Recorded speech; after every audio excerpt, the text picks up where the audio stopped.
Il y a un autre impact de toutes ces mesures aussi, c'est les effets sur la société justement.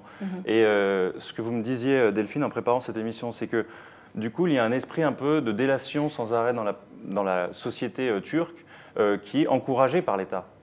Oui, c'est frappant parce que c'est vraiment, ça fait partie de la rhétorique du système qui est répercutée dans la presse, puisqu'il faut rappeler qu'aujourd'hui, il y a plus de 150 journalistes qui sont sous les verrous, que beaucoup de journaux d'opposition ont été fermés. Donc, qu'est-ce qui reste? C'est la presse pro-régime, pro-gouvernementale, qui relaie régulièrement ces appels à la délation. Et du coup, on se retrouve dans des situations vraiment terribles pour des citoyens lambda. Je me souviens de l'histoire de cette femme que j'avais suivie, qui tenait une sorte de kiosque à journaux. Elle vendait des livres dans un des 2 aéroports d'Istanbul, l'aéroport Sabiha Gökçen.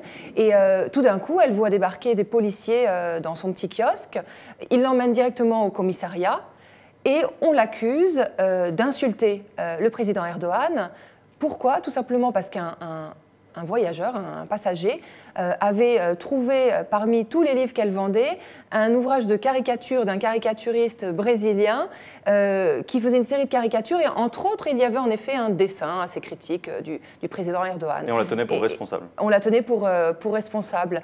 Et alors il faut savoir qu'aujourd'hui le crime d'insulte au président est devenu un crime très très banalisé, ne serait-ce que pour la ville d'Istanbul, il y a à peu près 3000 poursuites judiciaires à l'heure actuelle concernant donc les questions d'insultes au président. Récemment, je parlais également avec un avocat qui me disait qu'il était débordé et entre autres, la moitié de ses dossiers, ce sont ce genre de situations.